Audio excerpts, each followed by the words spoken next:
Yes. Good morning. Good morning. First of all, I want to just segue into something and thank all of the many of you that participated in the help with the Presby pickings yesterday.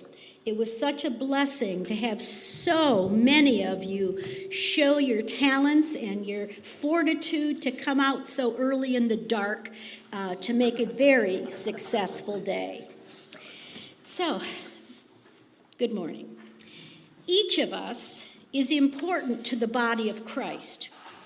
Everyone is essential to a healthy and properly functioning church.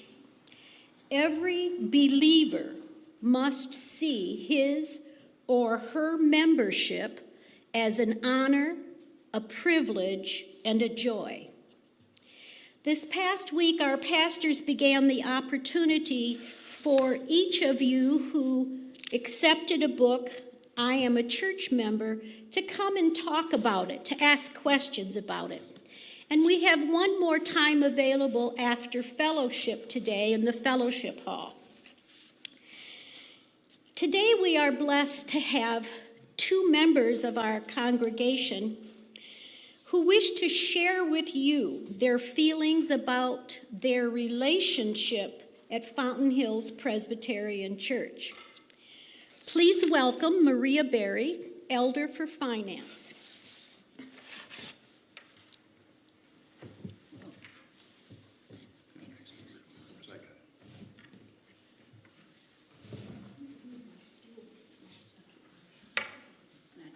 Would you like a stool? Or No, okay? no. I think. You're a big girl, huh?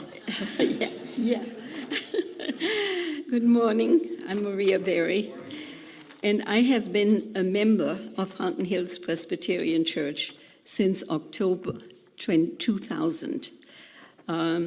Jack and Evelyn Brunick asked us to come to church with them, and we are very happy to say that we found our church home here. My husband Ralph was an elder here and also a deacon, and I got involved in Presbyterian Women, which Pat Tuttle, who recently passed, had started, and soon I was asked to be a treasurer due to my background in accounting. My husband Ralph and I attended all the educational opportunities that Fountain Hills Presbyterian Church has offered through the years. Bible study leaders like the pastors John Bivens, Stan Jones, Sylvia Burke, and Norm Collins enriched our lives.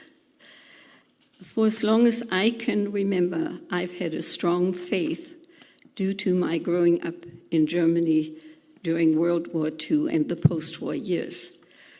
My hometown had about 25,000 inhabitants, was as big as Fountain Hills. Let's put it that way. The town was bombed most nights and often during the day too, during the last years of the war. And it had a railroad station and textile industry. And at the end of the war, it was in ruins, 90% destroyed. The center of the town had just ruins. If you think of what happened during this last hurricane in Florida, that's what my hometown looked like. But our house was not destroyed. It was still standing. But for a long time after the war, we found ourselves in the basement at the sound of an airplane. My father had fortified the basement so that it wouldn't fall. The house, which was 3 stories, wouldn't fall on top of us. When you see so much suffering all around you, like you do in a war, then you thank God for his love for you. You're just thankful you survived thanks to his grace. Now, we live here in the USA. It's the best country in the world from my personal experience. We are free to go to church and worship God and profess our faith. In other countries, that might send you to jail at best. This summer, I did some checking to find out how many Christians were martyred. And here are the documented numbers. From AD 33 to the year 1900, there were about 14 million Christians who lost their lives as martyred. And these are documented according to Christianity, and the writer was Justin Long. In the last century alone, 26 million Christians were martyred, according to Christianity again. The current rate is at 159,000 per year, down from 330,000 during the Cold War years. A lot of Christians who are martyred are not counted, okay? And it is estimated that in the last century, at least 50 million Christians lost their lives.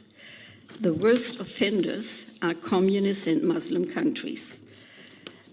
Did you know that in 1905, from 1905 to 1930, not 1930, to 1918, so that's 3 years, Turkey slaughtered an estimated 3 million Armenian Christians. Now, that is amazing, that it was all swept under the rug. And it is estimated that nowadays in China, an estimated 50 to 90 million Christians worship in unregistered house churches. Are we not fortunate that we have the freedom we have and can worship God freely in our church? And here we are as a nation with poor church attendance, not taking advantage of our God-given freedom to worship Him openly. I'm worried because this trend of non-participation that I'm observing can have consequences.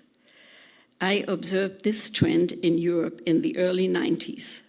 I went to my church, and the priest spent an entire sermon on men's incapacity to worship God. He said, we have capacity for everything else but to come to church. But then, when I look at you here, this faithful remnant, I am very confident that we will overcome. God always promised a faithful remnant, and you are that. Thank you.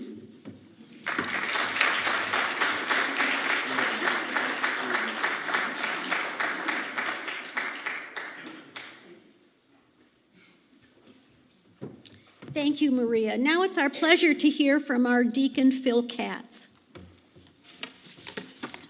Do you want the book up there, or should I? Please adjust the mic closer to me. Okay. Good morning, everybody. Thank you, Maria. That was very, there you are, very informative. My message, my words are going to be a little different. As many of you know, I came to this church in 2010, and that's a whole other story for another time. I've told it before, and I'll probably tell it again sometime, but I joined the church very shortly after. I came to visit the church before Pastor Bill came by a week or two, and shortly after Pastor Bill became our pastor, I became a member of the church. And for several years, I participated in the life of the church. I would go to men's fellowship and eat breakfast. I would sing with the choir. I'd play saxophone at second service sometimes. And I thought, that was great. I had some gifts I was given to the church. I felt pretty good about it. I had occasion to go back to Illinois for a couple of years. That's, again, another story for another time. It's something that I'd like to forget, but I can't because I have to remind myself of how silly I am.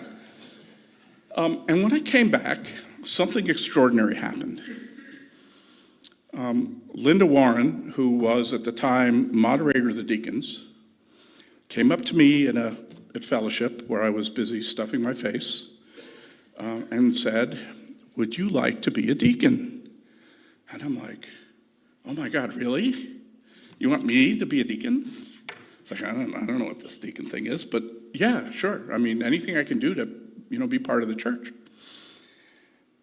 It really wasn't until I immersed myself in the service of the deaconship, of the deacon board, where we go out of our way to find people who need help, people who can't come to church, people who are ill and may not have the ability to make a meal or, for themselves. People that just need help. And we deacons are a pretty strong lot, I think. And by golly, I learned about birthday calls and sending cards and, writing little notes on the top of the In Touch that we send to some people. And at the time we did after church communion, a deacon and elder would go off and go to Fountain View Village or other people's homes where they couldn't come to church to take communion, and we would provide communion. And it was like, whoa. It's one thing to take communion from an ordained pastor, but, I'm just a guy, and fortunately an elder was there to, to help with the service. But what it did for me was it made me realize the difference between being a member of the church and being a member of the church, being a member of the body of Christ, and understanding what that means. And there were plenty of times when, no, I don't want to get up early in the morning to deliver soup to somebody.